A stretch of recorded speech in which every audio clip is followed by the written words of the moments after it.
il y a des raisons qui nous motivent généralement à prendre une action. Bon, et comme vous l'avez expliqué à plusieurs reprises, certains peuvent décider, par exemple, sur des fast growers. J'espère que je prononce très bien. Ouais. Et vous nous avez appris, pour certains, je ne sais pas si c'est tout le monde, à calculer certains ratios. Donc, sur la base de ces ratios, déjà sur la base de ces ratios, on peut se dire, oui, bon, OK, telle action va, un fast grower ou pas, OK, on peut se mettre là-dessus ou pas. Maintenant, à quel moment sortir? Est-ce qu'il faut toujours calculer ce ratio-là peut-être par un ou peut-être chaque 6 mois pour voir peut-être si l'action ne correspond plus à ce qui nous a amené à prendre l'action ou pas, ou bien, je ne sais pas, à quel moment sortir? Alors, la question de la vente. Donc, on va dire, la question que vous voulez vous poser ici, c'est ou bien qu'est-ce qui vous a amené à acheter l'action? D'accord? Quelles sont les raisons pour lesquelles vous êtes rentré? Donc, en premier lieu.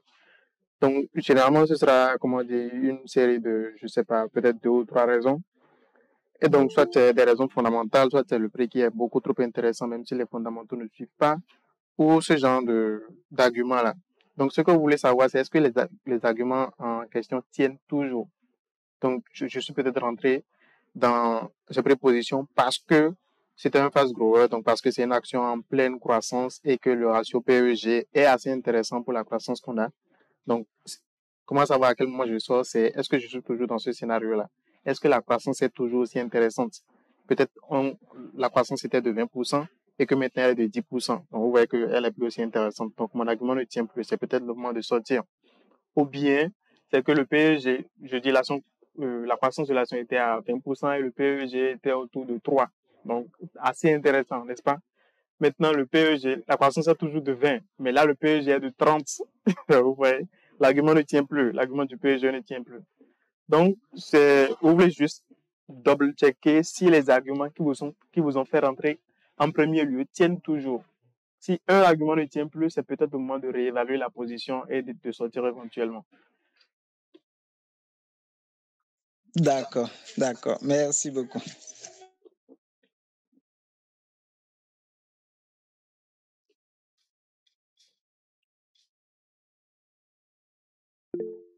Oui, allez-y, monsieur Liazou.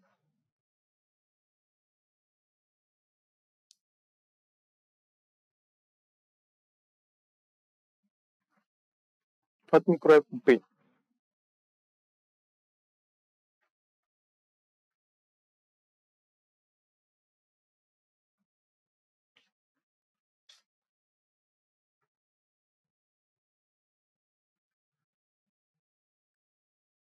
Pour activer le micro, vous allez voir. Ouais, c'est bon. Bonsoir à tous. Bonsoir. Oui, merci bien le formateur. Je suis venu un peu en retard. Et c'est peut-être pour savoir le PEG même c'est quoi? Le PEG, c'est un ratio. Donc, c'est le PER divisé par le growth rate, le taux de croissance de l'entreprise. Le PER lui-même, c'est encore un autre ratio, d'accord? Donc, c'est le prix divisé par le résultat net. Donc, en réalité, une formule simple pour calculer le PEG, c'est le prix de l'action divisé par le résultat, puis ensuite divisé encore par le taux de croissance de l'entreprise. Généralement, nous calculons ce taux de croissance-là pour la période de 5 ans, les 5 dernières années, les 5 derniers exercices de l'entreprise en question.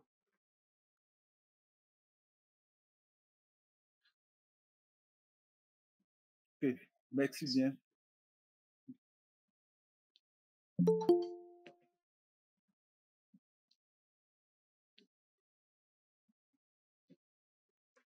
Alors, est-ce qu'il y a d'autres questions? N'hésitez surtout pas. Ou s'il y a un autre sujet que vous voudriez aborder, n'hésitez pas.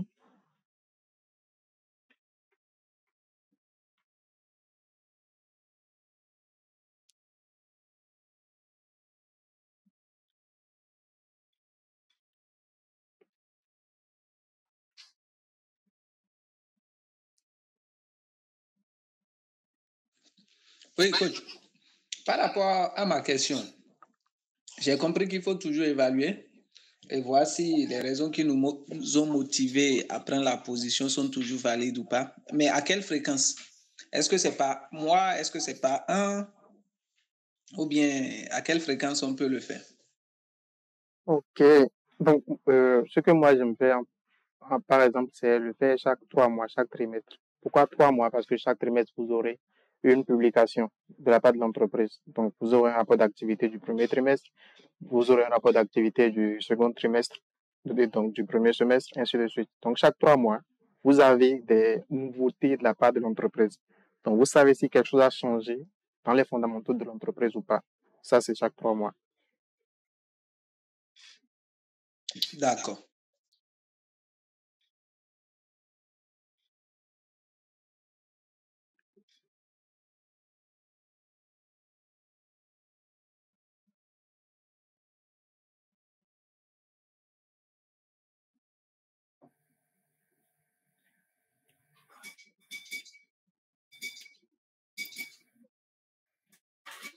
Oui, monsieur Liazou.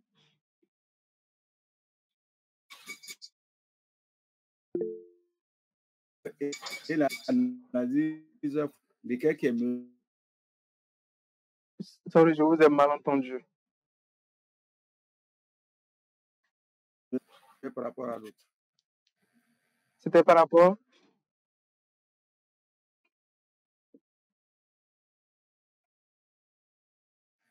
Entre l'analyse technique fondamentale. Ok. Entre l'analyse technique et fondamentale, laquelle est mieux? C'est bien ça.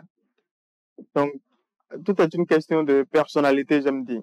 Donc, quand vous venez en bourse, l'un des exercices fondamentaux qu'il faut faire, c'est la détermination du profil d'investisseur. D'accord?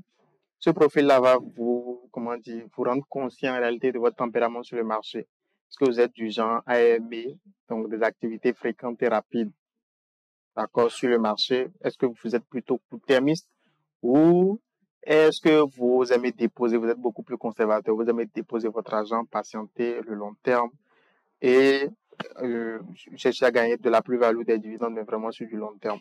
Donc ça, vous le savez uniquement quand vous avez fini de faire l'exercice du profil d'investisseur. Vous savez exactement comment vous devez vous comporter sur le marché. Donc ça dépend de la personnalité de chacun, vous l'aurez compris, c'est une question de tempérament. Donc, si vous êtes orienté long terme, le mieux pour vous, ce serait de faire de l'analyse fondamentale, de chercher à valoriser les actions, à proprement parler, déterminer le valeur intrinsèque et faire les achats suivant le positionnement du cours de l'action par rapport à cette valeur intrinsèque-là. Donc, analyse fondamentale dans ce cas.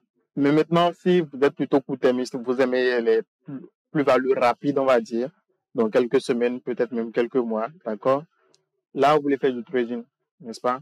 Et donc là, ce qui vous intéresse, c'est analyser les graphiques, voir, vous voulez parler de RSI, de bougies japonaises et consorts, voilà. Donc voilà, tout est une question de tempérament, de profil d'investisseur en réalité.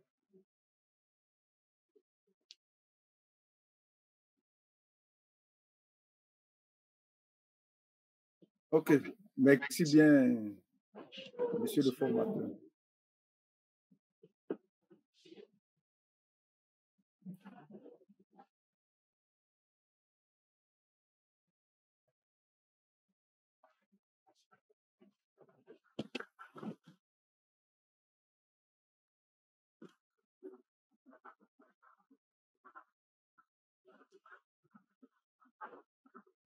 Alors, est-ce qu'il y a d'autres questions?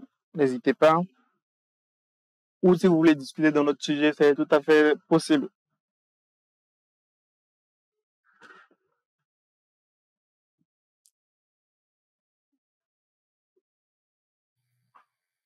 Bon. Oui, allez-y. D'accord, monsieur. J'aimerais savoir, entre Sucrevoie et Unoax, d'après vos analyses, entre les deux sociétés-là, qu'est-ce qui peut avoir de l'avenir, où on peut investir pour au moins 5 ans? Alors, c'est une très belle question. En réalité, comme je le dis souvent, moi, je ne me concentre que sur, on va dire, 10% du marché, au mieux. Donc, il n'y a pas plus de 4 entreprises sur le marché qui m'intéressent dans les faits. Et je n'analyse que ces 4 actions-là en permanence. Vous voyez? Donc, il y a la plus grande partie du marché que je n'observe même pas, une partie à laquelle je ne prête presque aucune attention, vous voyez. Donc, ce que vous voyez, c'est des actions que je n'ai jamais étudiées et je ne saurais vous dire si ces actions-là ont de l'avenir ou pas. Ok, j'en profite de l'occasion pour savoir ces 4 actions que vous avez analysées là. Oui. Vous pouvez nous les partager. Alors, donc, dans ma waitlist, il y a Coris Bank que j'ai déjà et que je compte acheter davantage. D'accord? Donc, il y a NTA Bank qui m'intéresse potentiellement. Il y a Setao qui m'intéresse aussi. Et il y a Neisida que je suis en train de surveiller.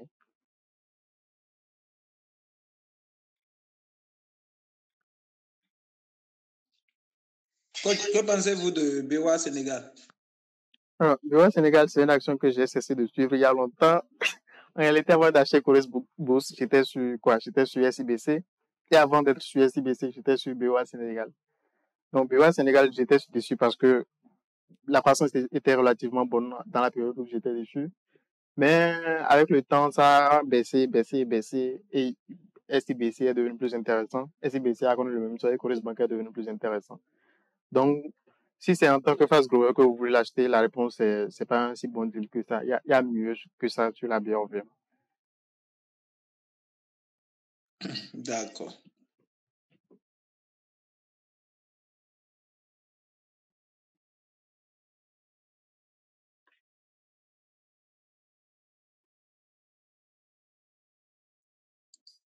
Bonsoir à tous. Bonsoir. Moi, j'ai une question. Qu'est-ce que vous pensez de BOA Côte d'Ivoire aussi? Alors, BOA Côte d'Ivoire, c'est généralement quand les gens se demandent dans la catégorie des fast growers, quelles sont les actions qu'on conseillerait. Dans l'ordre, ce que j'aime dire, c'est Coris Bank, BOAC, puis BOA Burkina Faso. D'accord? Donc, sur la BRVM là actuellement, d'accord? Après, bon, bien sûr, il y a Société Générale qui vient juste après Coris Bank, mais que je n'aime plus classer comme fast grower parce que je crois que c'est une action en période de maturité, d'accord? Selon mes calculs, c'est la croissance va baisser vraiment drastiquement sur les années qui vont suivre. Et je crois que c'est pour ça d'ailleurs que l'actionnaire de référence est en train de partir. Donc, je ne suis plus en train de classer Société Générale dans les fast growers. Donc, dans l'autre, c'est Coris Bank, BOACI. Donc, oui, BOACI, c'est si je devais laisser là actuellement Coris Bank et que je devais acheter une action, un fast grower, ce serait BOACI. D'accord? Donc, BOACI, puis BOA Burkina Faso dans cet ordre-là.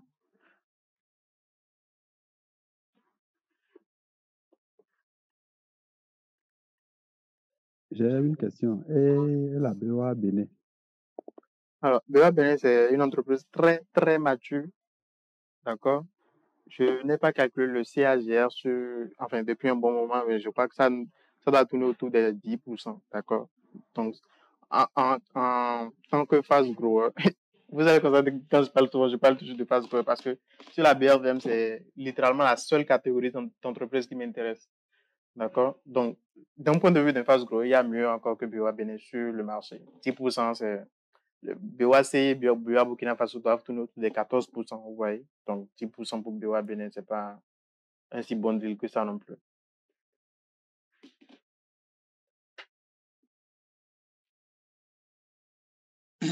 Mais là, coach, en temps, j'avais calculé pour BOA Sénégal, oui. Parce que j'ai pris quelques actions là-dessus.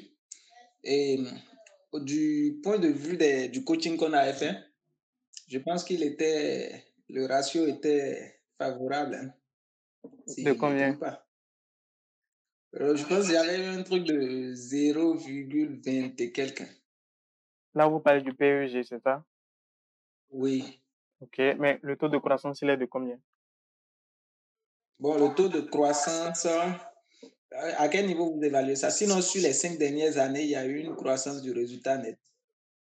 Ok, donc les 10%, 14% dont je parlais tantôt, je faisais référence à ce taux de croissance-là. Donc le CAGR, sur effectivement les 5 dernières années.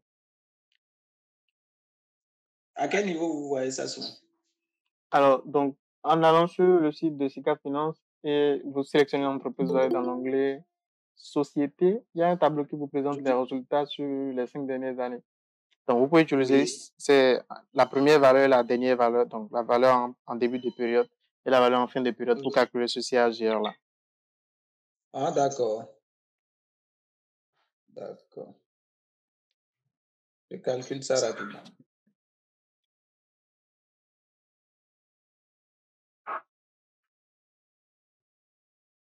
Alors, est-ce qu'il y a d'autres questions? Sinon, est-ce qu'il y a d'autres sujets que vous voudriez aborder?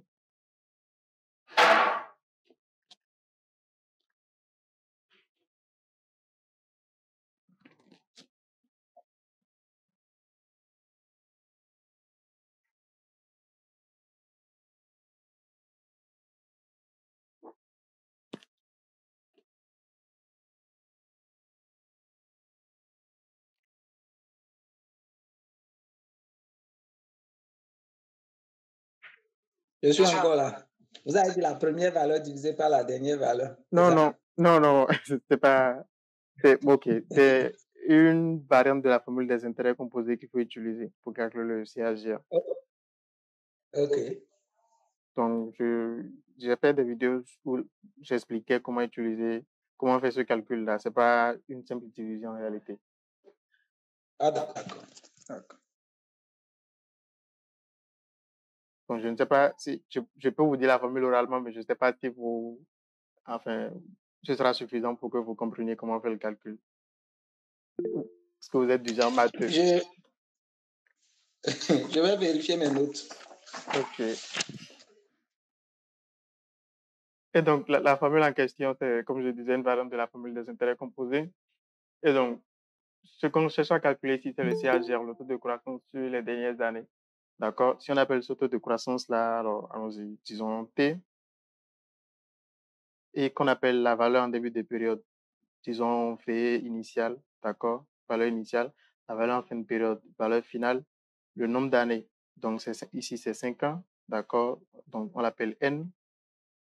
Et donc, oui, on a défini toutes les variables. Donc, la formule en question, ça fait T égale, vous faites VF, la valeur finale, sur VI, la valeur initiale, le taux puissance 1 sur N. 1 sur N, la période qu'on a déterminée, donc c'est 5 ans. Et donc, tout ça, VF sur VI, le taux puissance 1 sur N, tout ça, moins 1. Donc, ce que ça vous donne, je suppose, ça vous donne un truc de 0,2. 0,2, ça fait un CAGR de 20%. Donc, un T égale 0,2, c'est un T de 20%. Un taux de croissance du résultat net de 20% sur la période des 5 ans.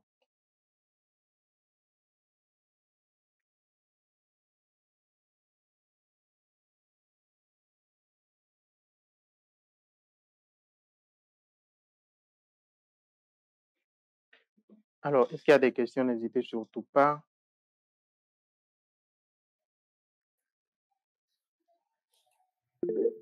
Oui, monsieur Liazou. Ah, ok. Ah, ce soir-là, j'entends de poser plusieurs questions, mais c'est ce qui me vient en tête. Donc, vous allez m'excuser pour tout ça. Bon, pour entrer dans le prix, actuellement, le prix de Coris est passé à 10 000. Est-ce que c'est un bon truc d'entrée et NCA est passé à 6 000? C'était pour voir si c'est bon pour entrer au moins pour 2 à 5 ans. Coris, c'est toujours un bon deal. D'accord, même à 20 000, ce sera un bon deal. C'est vrai que ça peut étonner des gens ici. Donc, oui, c'est toujours un bon deal. NCA, par contre, le prix, la valeur intrinsèque, je ne l'ai pas calculé. D'accord? Il faudrait que je calcule cette valeur intrinsèque là pour la comparer à 6 000 francs CFA. D'accord? Donc, NCA, en temps, j'ai classé ça dans la catégorie des fast growers, mais en fait, c'est pas tout à fait un fast grower si on regarde bien. Parce que oui, le résultat est en train de croître, d'accord? Mais vous allez voir que le PNB ne suit pas, d'accord? Donc, potentiellement, c'est un asset play. Donc, un asset play, c'est quoi? C'est une entreprise qui a des actifs qui sont sous-évalués sur le marché, d'accord? Donc, s'il faut analyser NTA Bank, là, actuellement, on ne le prendrait pas comme fast grower, mais plutôt comme un asset play. Ce serait la catégorie qui est le plus adaptée pour cette action-là, normalement. Excusez-moi encore. Hein. Fast grower, là même, c'est quoi en français, terre à terre? Parce que moi, je ne comprends pas tout ça là bien. Disons, action à croissance rapide. Quand je dis action à croissance rapide, en réalité, c'est pas l'action, c'est pas le coût de l'action qui est en train de croître rapidement. C'est l'entreprise derrière, d'accord?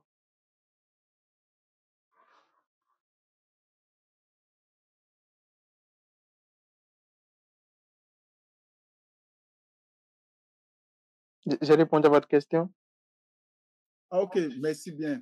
Donc, si je comprends bien, ça veut dire que quoi? L'entreprise, le coût de l'action, l'entreprise vaut plus que le coût de l'action, si je comprends bien terre à terre. Je ne sais pas si c'est ça qui est ma compréhension, je ne sais pas si c'est ça ou pas. Donc, une action à croissance rapide, c'est une action dans l'entreprise. Donc, si je dis par exemple que, alors, allons-y, que Coris Bank, et puis, donc c'est le cas, que Coris Bank est un fast grower, ça veut dire que le résultat net de Coris Bank est en train de croître à un taux, on va dire, exceptionnel. Et donc là, actuellement, c'est autour de 18%. Donc, si vous calculez ce qu'on appelle le CAGR, que Alfred Dioto est en train d'essayer de calculer là actuellement pour BOA Sénégal. Donc, ça veut dire que ce CAGR-là est, on va, pour les fast growers, par définition, c'est supérieur, strictement, enfin, supérieur ou égal à 20%. D'accord?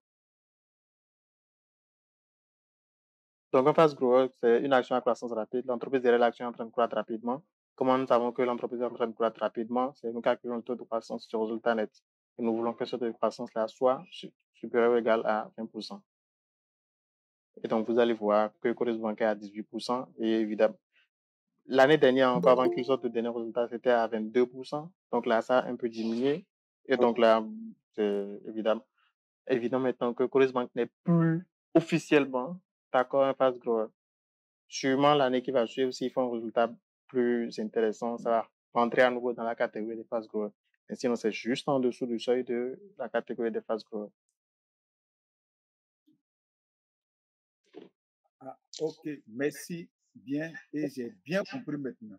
Ok. Coach, Oui. j'ai calculé pour BA Sénégal, là, c'est à 23%. 23%? Avec le PEJ qui a, oui, avec le PEJ qui est à 0,20. Alors, ça m'étonne bien. Vous êtes sur PC, hein? Oui, oui. En fait, j'avais même fait un fichier Excel pour ça, là, donc. Vous pouvez essayer de partager votre écran? Ah, d'accord. Là, je me connecte de l'autre côté. Je me connecte pour vous présenter. Ok.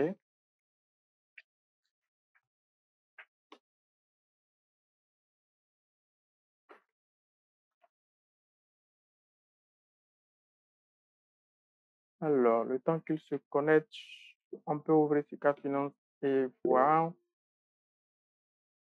Donc là, je suis sur Sika Finance.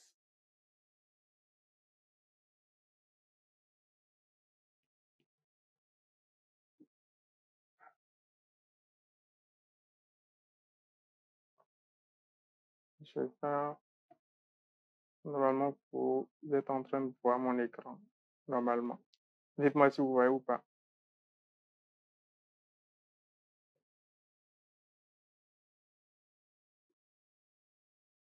Oui. Ok, donc, en parlant de BOA Sénégal, et l'onglet société nous intéresse. Et alors, on est passé de 9 à 17. 9 à 17, on a même pas doublé en réalité. Donc, c'est presque impossible qu'on soit autour des 23% dont Alfred parle là. Mais faisons le calcul pour voir. D'accord. Je partage ma. D'accord.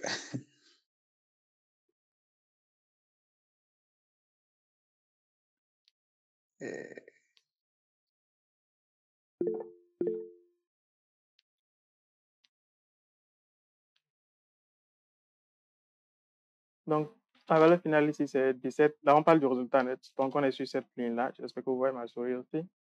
Et donc, là, on est à 17,022 milliards et 9,11 milliards sur 5 ans.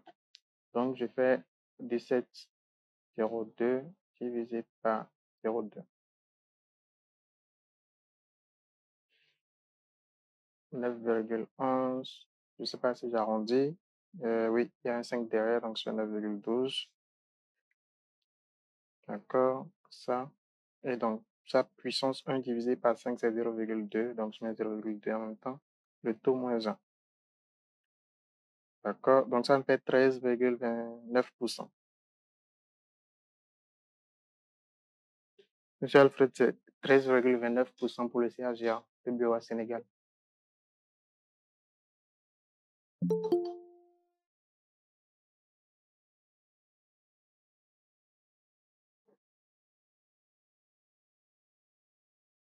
Aïe, aïe, aïe. Désolé, mon micro était fermé, je parlais seul.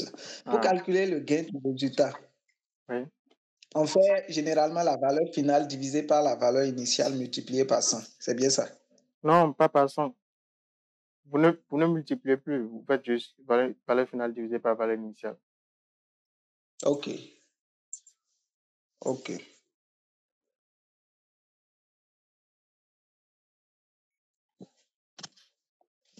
Mais là, est-ce que vous avez élevé ça à la puissance 1 divisé par 4? Ah, ok. La période ici, c'est 5 ans que nous calculons. Oui, c'est sûr. Il y a une formule, comment dire, pour calculer le CAGR, vous voulez faire pour calculer la période, on va dire, je ne sais pas comment il faut appeler ça, l'année finale moins l'année initiale plus 1. Donc, c'est 2023 moins 2019 plus 1.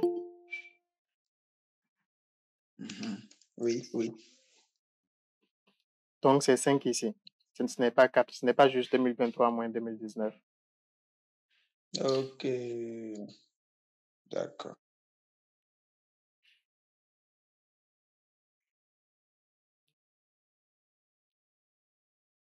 Donc, ça, c'est une erreur typique que la plupart des gens font quand ils essaient de calculer des taux de croissance.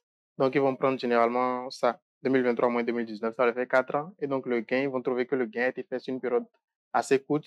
Donc, un an, une période qui est un an plus courte, une période. D'accord? Et donc, ça aboutit finalement, enfin, généralement, à des taux de croissance plus élevés. Et bien sûr, en même temps que l'action est beaucoup plus intéressante qu'elle ne l'est en réalité. C'est une erreur typique. D'accord, d'accord. Donc, si le taux de croissance est en dessous des 20%, c'est pas un fast grower. Non.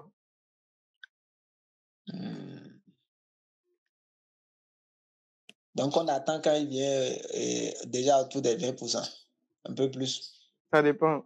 Sur la BRVM là actuellement, vous n'avez normalement aucune action en tant que fast grower, qui dépasse le seuil des 20%. Donc, est-ce qu'il faut attendre? Quand après Coris Bank est à 18%, comment dire, le deuxième est peut-être à 15%, vous voyez que il faut peut-être pas attendre, surtout que le PEG que vous allez calculer est assez intéressant. Bon deal. En tout cas, meilleur deal. Bon, maintenant, si on se focalise un peu sur les actions du gouvernement actuel, qui va peut-être inciter la population peut-être à épargner beaucoup plus, tout et tout. Et est-ce que ça peut nous dire, on peut par exemple émettre des hypothèses d'investissement sur le long terme, et en attendant peut-être que oui, cette façon peut-être, cette envie d'épargner des populations peut-être augmente peut-être le taux de croissance? Alors, donc, dans l'activité des banques, on va dire, ce qui a le plus de poids, ce n'est pas tellement ce que font les particuliers. Ce n'est pas que les particuliers prennent plus de crédit ou que les particuliers sont en train de faire plus de dépôts qui va vraiment impacter la santé de la banque. Ce n'est pas vrai. D'accord? Ce qui impacte vraiment, ce qui tire vraiment la croissance des banques, c'est les entreprises. D'accord? C'est les entreprises qui vont faire les plus gros crédits. D'accord? Et c'est ça qui va tirer la croissance. Même si les particuliers ne déposaient rien à la banque pourrait toujours se refinancer auprès de la banque centrale.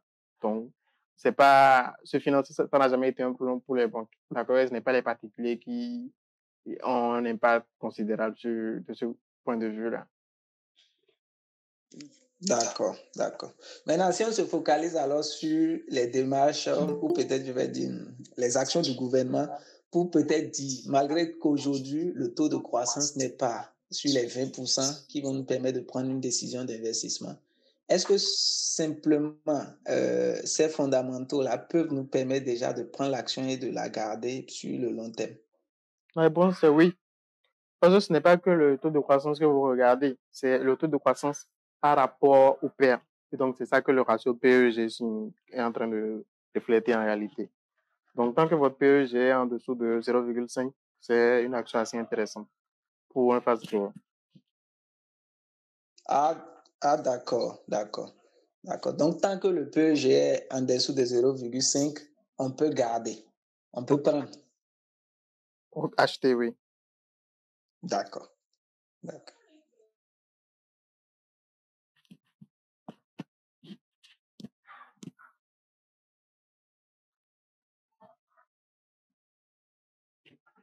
Alors, est-ce qu'il y a d'autres questions? N'hésitez pas. Oui, monsieur Ali. Oui, bonsoir tout le monde. Et Bonsoir. quand je venais de me connecter et vous avez parlé quelque chose de 20%, je ne sais pas comment vous avez calculé ça. Je venais juste de me connecter à ce moment, avant que Alfred a posé la question. On parlait du taux de croissance seuil, donc pour qualifier une action de fast grower ou pas. Donc, quel est le taux de croissance minimum qu'un fast grower doit avoir? D'accord? Et c'est 20%, supérieur ou égal à 20%. Donc, une action qui a un taux de croissance supérieur ou égal à 20% est un fast grower. En dessous, ça ne l'est pas. Est-ce qu'il y a le fast grower à BRM? Alors, il y en avait il y a encore quelques mois et c'était Coris Bank. Mais depuis le dernier résultat, le CAGR est tombé en dessous des 20%. Là, actuellement, c'est autour des 18%. Donc, non. Officiellement, Coris Bank non plus n'est plus un fast grower. Donc, non, il n'y en a pas sur la BRM là tout de suite. Ça veut dire que si quelqu'un investit peut-être, disons, 5 millions pendant 5 ans, il y aura 20%. C'est possible? 18%. OK. Donc, le taux de croissance dont nous parlons, c'est le CAGR du résultat net. Donc, le CAGR, ça veut dire qu'on dit dans les growth rates, donc d'une certaine quantité, et ce n'est pas le coût de l'action, la quantité, c'est le résultat net. Donc maintenant, sur le long terme, évidemment, cette croissance du résultat net se reflète sur le coût de l'action. Mais comme Warren Buffett le dit, avec quelques frictions. D'accord? Si on fixe un horizon de temps suffisamment long, les deux ont tendance à se rejoindre avec quelques frictions. Donc, si vous avez un CAGR de, je dis n'importe quoi, donc disons 20%, puisque c'est de ça qu'on parle, donc sur une période de 30 ans, par exemple, d'accord, vous allez constater que le coût de l'action aussi aura une croissance d'environ 30%, un peu moins, pourquoi? À cause des frictions dont Warren Buffett parle justement. Et comme il le dit, c'est les marchés boursiers, c'est sur le court terme, c'est comme une machine de vote. Donc, c'est laissé à l'émotion de chacun des investisseurs particuliers comme des institutionnels. Mais sur le long terme, ça se comporte comme une machine à peser. Ce que vous avez dans les fondamentaux de l'entreprise se reflète sur le long terme, vraiment sur le cours de l'action. Ok, merci. Et ça veut dire que ce n'est pas possible d'avoir pendant 5 ans un bon résultat. Ah non, pas du tout. Si vous n'avez pas un fast growth pour faire ça, il y a plein d'autres catégories d'actions qui peuvent vous permettre d'exploser votre performance, d'accord? Vous avez vu Nestlé qui a fait, je sais pas, x14 ou bien Neisida qui en un mois a fait x21. Donc, c'est pas que les fast growth qui vous font des performances comme ça. D'accord. Oui, coach, donnez-nous les autres catégories d'actions, s'il vous plaît. Alors, donc il y en a 6. Et donc, c'est dans la famille des growers, on va dire. Donc, il y en a 3. Il y a les fast growers, les slow growers et les actions du milieu, qu'on appelle les piliers, les stalwarts. Et donc, là, ça fait 3 catégories. Et donc, en dehors de ça, il y a les cyclicals, ce que vous connaissez déjà très bien, les entreprises agricoles, les turnarounds et les asset plays. Les turnarounds, c'est des entreprises en difficulté qui vont potentiellement subir un redressement. D'accord? Comme si, par exemple, si le tribunal, enfin, finit par déclarer que SICOR peut continuer son activité sur les terrains, d'accord, qui sont en litige là actuellement. Donc, ce serait un très bon turnaround. Et les asset plays, c'est des actions qui ont des actifs sous-évalués sur le marché. Donc, c'était le cas de Bernabé il y a quelques années, par exemple. Excusez, reprenez pour Bernabé, là, s'il vous plaît. Je disais que c'était un asset play il y a quelques années. Donc, une action qui a des actifs qui sont sous-évalués sur le marché. Et aujourd'hui, il est? Alors, Bernabé, je ne sais plus dans quelle catégorie classer ça aujourd'hui parce que ça ne m'intéresse plus du tout. Donc, comme je l'ai dit, dans ma watchlist, je n'ai que 4 actions et Bernabé n'en fait pas partie là actuellement. Ah, d'accord. Sinon, effectivement, ce taux de croissance, quand j'avais calculé avant la publication des résultats, était à 0,62. OK. En réalité, Et le PA, le taux de croissance, il n'est intéressant que pour la catégorie des fast growers. ok, d'accord. Et donc, ça, c'est comment dire, c'est dans votre stratégie d'achat, on va dire, ça, c'est une première étape à valider. Vous ne voulez pas commencer, vous ne commencez pas qu'est-ce que je raconte? Vous ne débutez pas avec les calculs. Vous voulez d'abord catégoriser l'action. Donc, classifier l'action. Dire, c'est un fast grower, c'est un slow grower, c'est un cyclical ou peu importe. Vous voulez identifier de quelle action il s'agit. Et c'est après ça que vous appliquez une méthode de valorisation. Pourquoi? Parce que la méthode de valorisation dépend de la catégorie dont il s'agit. Donc, pour les fast growers, ça, c'est le PEG que vous pouvez utiliser, par exemple. Et là encore, le PEG n'est pas la seule méthode de valorisation que vous pouvez utiliser, d'accord? Et donc, ça, c'est les fast growers. En dehors de ça, je prends n'importe quelle action. Les cyclicals, par exemple, c'est pas le PEG que vous regardez pour les cyclicals. Ça ne fait aucun sens. Donc, il y a une autre méthode de valorisation que vous utilisez pour les cyclicals, qui n'a rien à voir avec le PEG, le CAGR et consorts. Donc, chaque catégorie avec sa méthode de valorisation. D'accord. J'espère que c'est dans la masterclass. Évidemment. D'accord. Oui, monsieur Ali.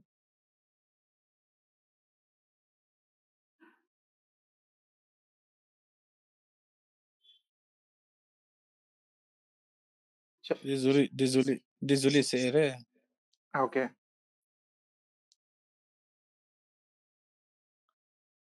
Alors, est-ce qu'il y a des questions? Mais j'en profite pour poser une question encore. Je demande. Donc, ça veut dire que si j'ai fait un investissement de 5 millions et que j'ai peut-être 15%, ce n'est pas bon pendant 5 ans. 15% La banque ne vous rapporte pas 15%, on est d'accord? Je sais, je ne dis pas à la banque, je parle Ok. à la BVRM. Donc, 15%, c'est une performance tout à fait acceptable, on est d'accord, peu importe le marché sur lequel vous êtes. Ok. Mais coach, je vais appuyer sa question. La banque donne au moins 4 à 4,5% l'an. Donc, si c'est sur 5 ans, on est déjà à plus de 15%. Attention, les 15% dont il parle, c'est bien par année. Hein? Ou bien, monsieur Ali? Ah, c'est par année? Oui. Ok. 15% sur une période de 5 ans, 15% absolu, c'est médiocre. Mais 15% par année, c'est complètement acceptable. Oui, effectivement. Ok. Est-ce que c'est possible de l'avoir sur la bourse de la BVM? 15%, oui, tout à fait. Ok. Alors, Google est en train de me dire qu'il nous reste 14 minutes dans la réunion. Mais la vraie question, c'est est-ce qu'il y a toujours des questions? Je suis satisfait. Ok. S'il n'y a pas d'autres questions, je crois qu'on va s'arrêter là. Je vous souhaite de passer... Juste 1 minute, je vais calculer. Juste 1 minute, je calcule quelque chose pour être clair, s'il vous plaît. 5 millions fois 15%.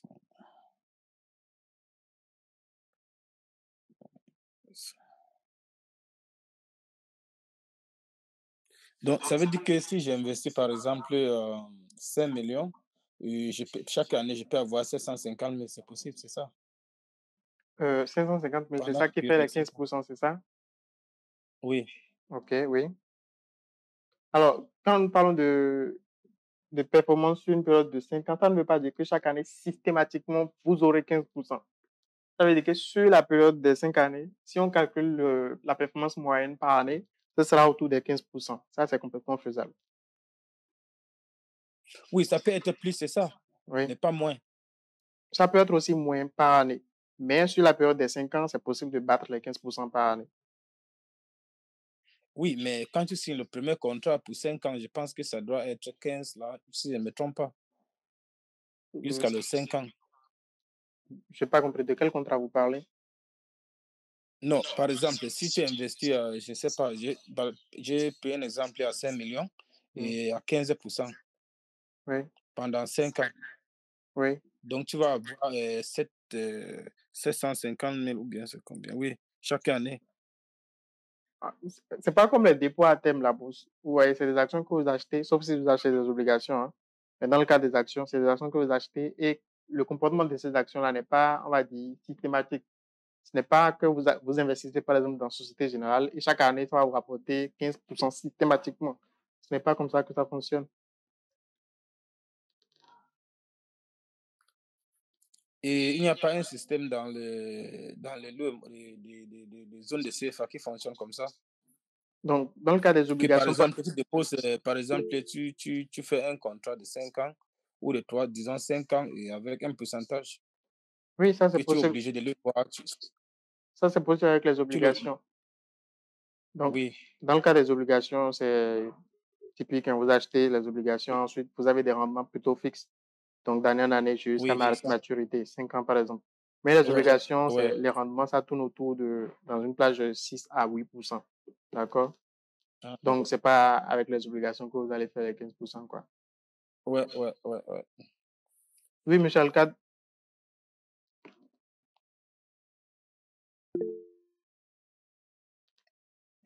Non, c'était pas une question, c'était une clarification par rapport à la question. Les 15%,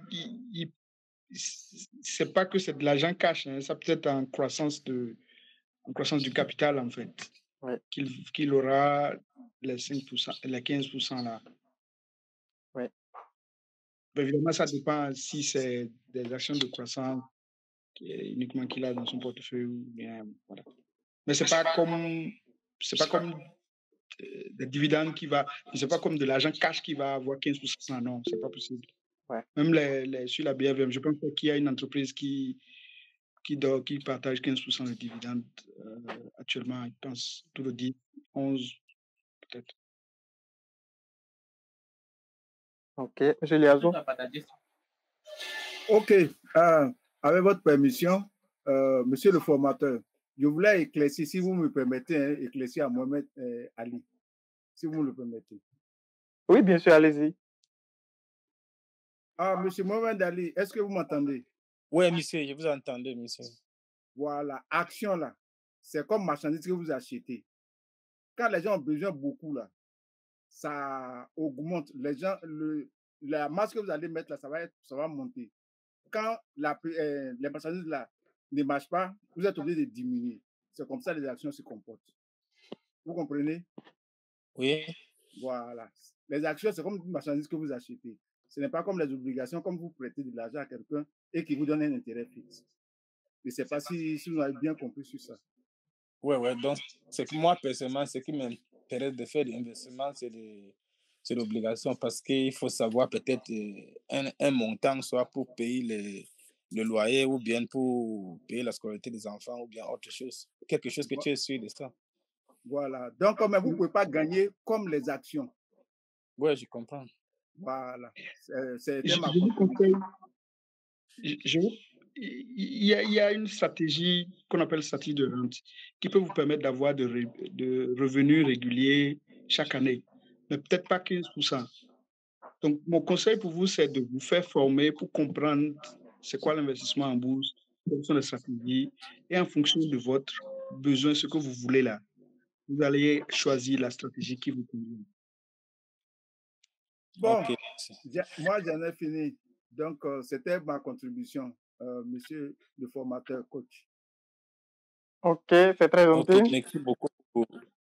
Merci pour tout le monde. Il faut aussi que parfois vous jetez un coup d'œil sur les autres pays aussi, partout en Afrique, les Zimbabwe, le Nigeria, les autres pays aussi, pour voir comment ils fonctionnent aussi, ça s'apprend aussi. Les Angola, tout ça. Oui, avec le projet d'interconnexion des bourses, ce sera bientôt possible de pouvoir investir sur ces marchés-là. Oui, mais je pense que quelqu'un peut aller voyager, aller faire des choses normales, ouvrir un compte là-bas et faire des obligations. Tu peux aller à Angola, tu peux avoir 20% comme bonjour. Ok. Tu peux, oui, Angola, même à quel pays encore là? Il y a des pays qui tournent bien.